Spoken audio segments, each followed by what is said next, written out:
I'd like to welcome you all to part one of a 5-part mini-series which is providing you with support and guidance on your non-fiction writing. So that is all the writing which is not your creative original stories. Now this particular mini-series works alongside a video which Ms. Yendel has produced on all the different forms of non-fiction writing. So alongside watching this mini-series, I strongly advise you to check out Ms. Yendel's video as well.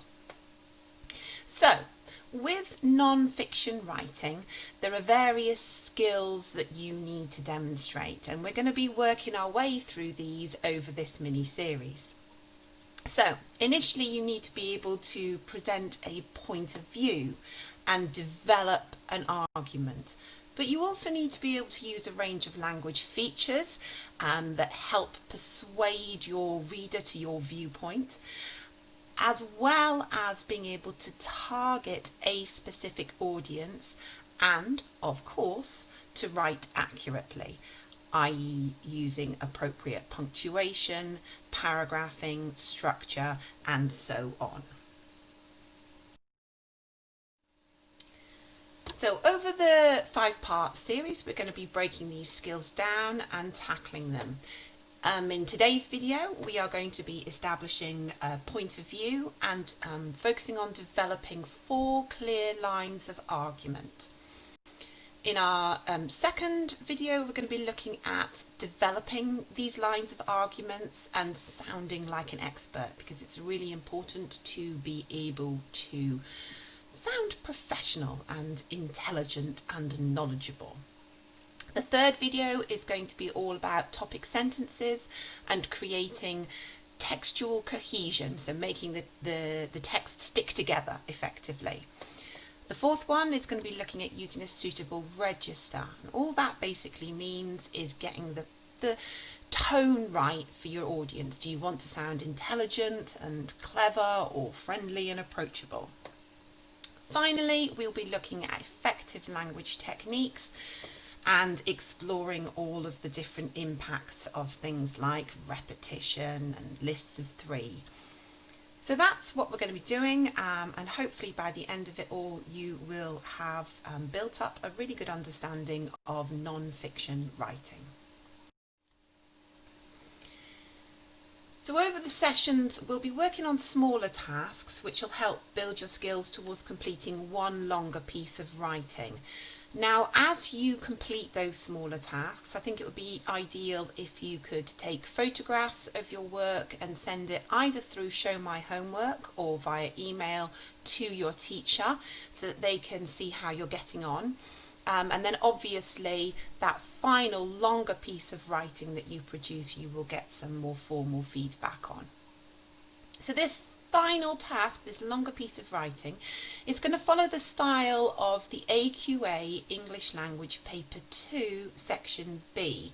So it's obviously work that is going to help you towards your GCSEs, but this is really advice which is going to be valuable to all different groups of students. So let's check out what these final tasks look like so that we have an understanding of what we're working towards.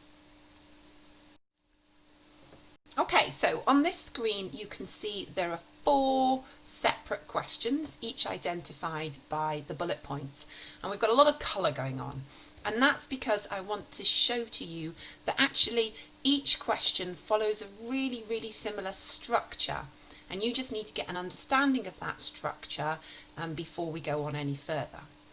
So every single question has this section in red, which is a controversial statement, a statement that you ought to have an opinion on, either in agreement of the statement or in disagreement. So if we just take a look at that first one, cars are noisy, dirty, smelly and downright dangerous. They should be banned from all town and city centres, allowing people to walk and cycle in peace. So you can see there that statement is definitely quite controversial. You're either going to be agreeing with it, cars are disgusting, oh, they ruin the environment, we should be walking and cycling because it's more healthy for us, or thinking along the lines of, don't be ridiculous, of course we need to be able to have cars and get into our towns in our cars, and yeah, walking's all very well, but what about the weather? So you should be able to start to formulate an opinion on that statement.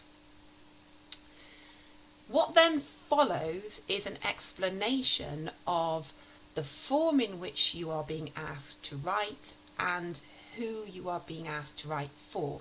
So continuing with that first bullet point, write a letter to the Minister for Transport arguing your point of view on this statement. So there we have in blue the form. They're telling you that you have to write a letter. And then in green you can see there is your audience, a specific individual, the Minister for Transport, so you're writing to the government and arguing your point of view. So it's exactly the same. If we go down to the second bullet point, we have the controversial statement in red, the form in blue, and the audience in green. So I'm just going to read the whole thing and then talk through it. All sport should be fun, fair, and open to everyone. These days, sport seems to be more about money, corruption, and winning at any cost. Write an article for a newspaper in which you explain your point of view on this statement. So again, there you can see that controversial statement, something that you can definitely have an opinion on. This time, instead of a letter, it's an article. And the audience is a bit vague. It says a newspaper. Actually, if you look down at the last bullet point, it says in green a broadsheet newspaper. So sometimes it's a bit more specific about what type of newspaper. A broadsheet newspaper is one which is a bit more intellectual, a bit more serious than a tabloid, which is a bit more focused on celebrity and scandal and gossip. Looking down at the third one, it's about education, but it's a speech. So you can see in blue there, rather than a letter or an article, it's a speech. In the fourth one, again, it's an article. However, you might also be asked to write a leaflet, and the other option is a essay. So all of those are explained in Miss Yendel's video. Just to remind you, you can check that out and gain a bit more of an understanding of the differences between those forms. In today's session, we are interested only in the red parts. So it's all about us working out how we're going to put together our opinions on each of these statements. So as a starting point, you should be considering, well, do I agree or disagree with the statement? So you need to ask yourself, also, do I have more good arguments in support of the statement or against it? Because ultimately you are being asked to write an extended piece of writing on this, so you need to have a good series of arguments available to you. So when you take that initial statement, look at it and just get a basic response. I'm going to work with this one. Cars are noisy, dirty, smelly and downright dangerous. They should be banned from all town and city centres, allowing people to walk and cycle in peace. Now, it might be easiest to break it down a little bit, to look at the different parts that are going on and consider whether you can respond to different sections, and that might help you to form an opinion. So for example, it says that cars are noisy, dirty and smelly. Now, to me, I'm a bit of a someone who cares a lot about the environment. That, to me, is a great opportunity to talk about yeah, cars are really terrible pollutants. They're bad for our health. They have a terrible impact on our breathing. They make asthma and things like that much worse. And they're bad for the nature in the immediate area, but also on a much larger scale, they're bad for the planet. So we could very effectively argue about that whole noisy, dirty and smelly part. The bit where it says downright dangerous, that's actually a whole separate section, isn't it, when you think about it? Because them being dangerous is different from them being pollutants. So we could talk about all the evidence that there is that cars are dangerous, not just to the people in them, but to pedestrians as well, and of course to people in other vehicles. Now, maybe technology is making things a bit safer, but at the end of the day, we are talking about heavy objects travelling at speed. Can that ever be safe? I don't think so. So there we've got a whole separate area that we could be looking at. Now, down here, it says if we banned the cars, that would allow people to walk and cycle in peace. Well, right there is another opportunity to make a point. There's obvious health benefits to walking and cycling. Okay, maybe it's a bit more difficult for some and it's not so nice in bad weather, so we might need to support this walking and cycling initiative with a bit more effective public transport. But basically there's a really good argument there about the health benefits of getting out of our cars. So already, by breaking down the question, or the statement rather, I have found those 3 areas that I feel I could write quite a bit about in terms of agreeing with this statement. Now the next thing you can consider, once you've broken down that statement, is can I extend any of those basic points out into other arguments? So to me, the fact that we could get rid of cars also means that we can reclaim the space that roads take up, and we can increase the amount of green spaces, which makes the environment that people live in much nicer and improves their physical and mental health.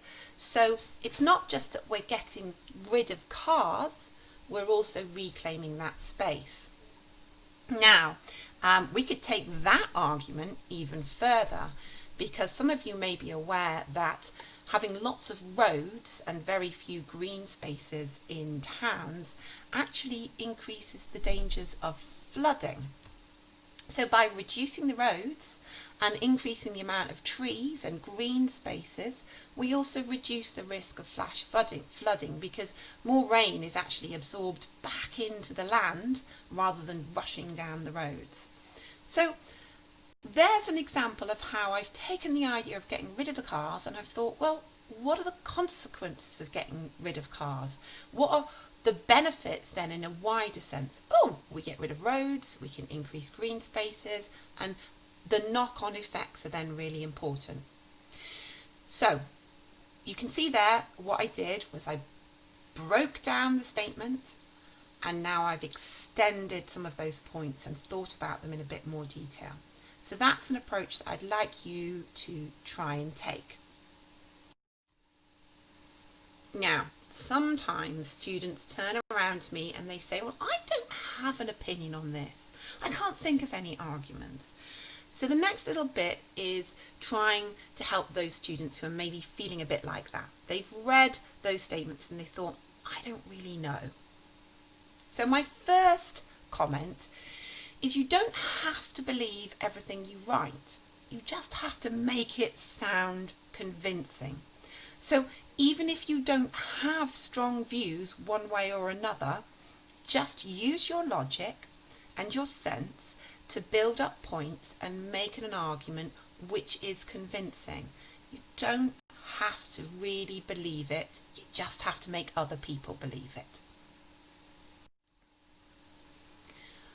Another strategy you could take is, if you're unsure of your opinion, test a view out and then actively engage with it. Now, what I mean by this is, I said that cycling and walking are better alternatives to driving in a car.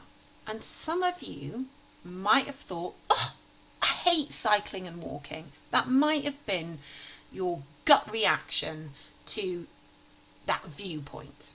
Okay, that's absolutely fine. But what I want you to do is I want you to extend that. Why do you hate cycling or walking? Do you want to keep your hair nice? Do you not want to arrive somewhere feeling all sweaty and being red in the face? Is it because this is Britain and it rains for half the year? Does it make your asthma bad?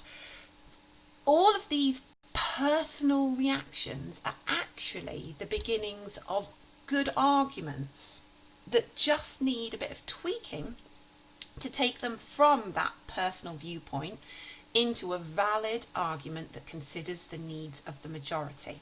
And that final thing is really important, because if you just form a personal argument, it's not actually that strong, because it's only your personal experience. It's you just saying, well, do it because it makes my hair messy. But if you form a valid argument that shows that this is something that's relevant to lots and lots of people, then it's much more effective.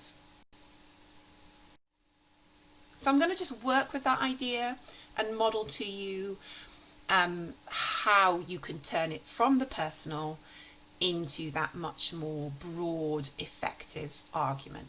So I'm going to go with the "it ruins my hair" idea. Personally, I'm a bit of a disaster zone when it comes to my hair, and I don't really care that much about what my hair looks like.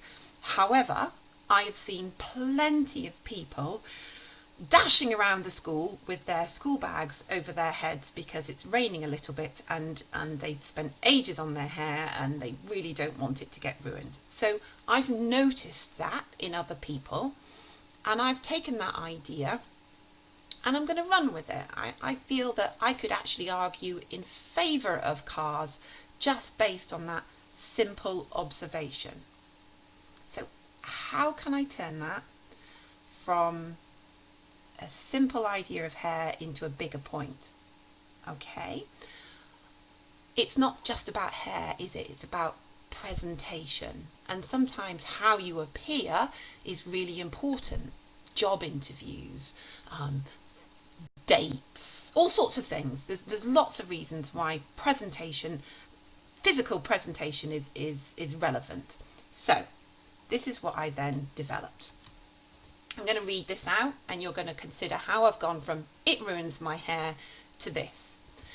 There will be numerous occasions in a myriad of people's lives when arriving at a destination all windswept and sweaty is simply unacceptable.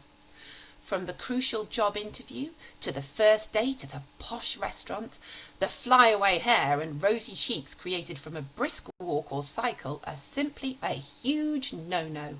What's needed at these times, indeed what's entirely crucial, is a nice, warm, cosy car which transports you, pristine and immaculate, to that all-important destination. So all I've done there really is I've taken that idea of physical appearance being ruined by walking and cycling, and I've turned it into a valid argument as to why the car is needed.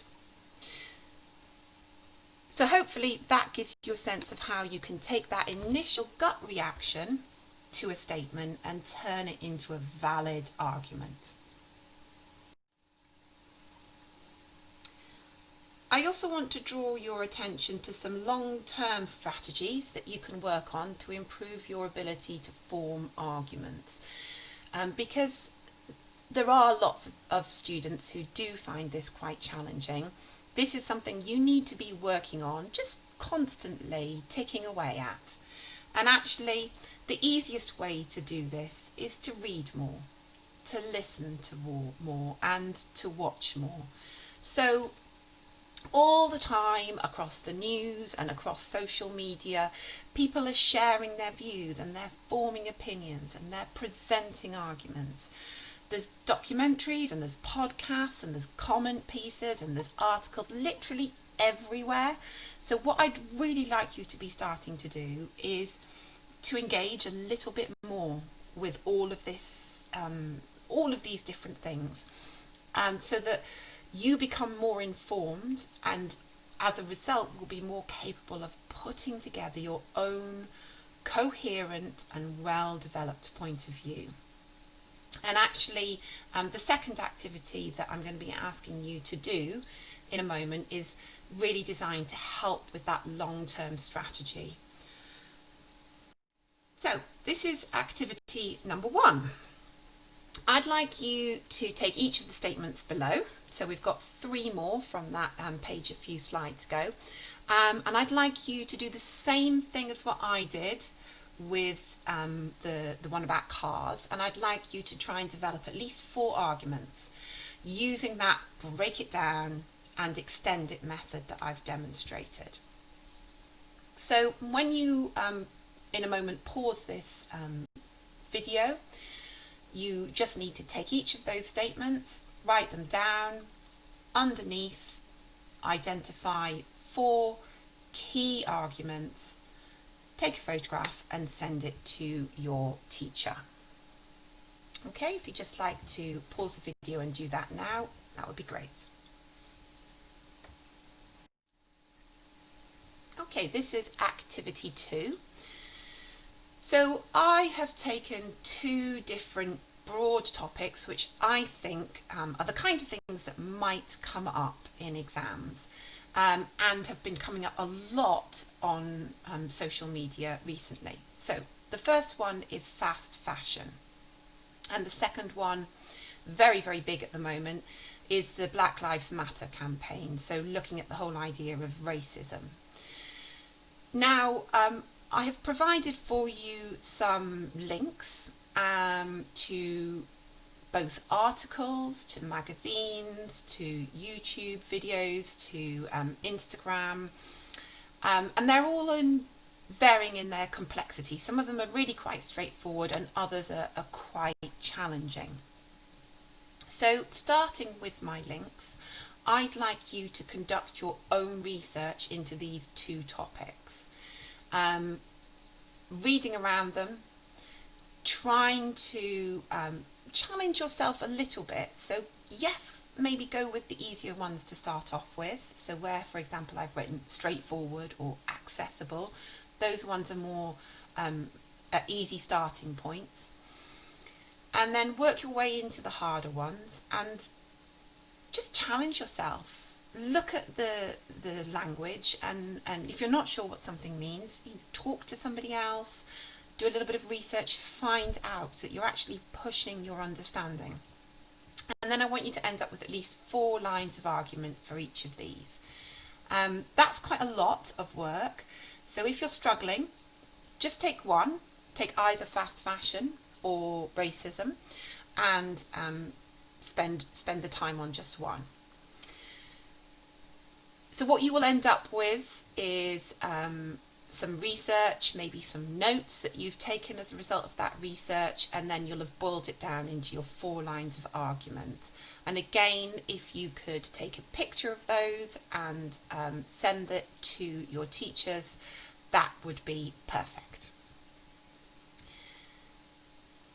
Don't just stop there, though. I'd like that to be something that is an ongoing thing, that you find yourself a topic which is of interest and just try and do a bit of research into it, and maybe even share some of the things that you're finding amongst your friends, so that we are encouraging that whole sort of I want to find out about things attitude, which is actually a really, really good state of mind. There are so many important things going on in the world just now that it's really important that you have an opinion on and have a reaction to and care about.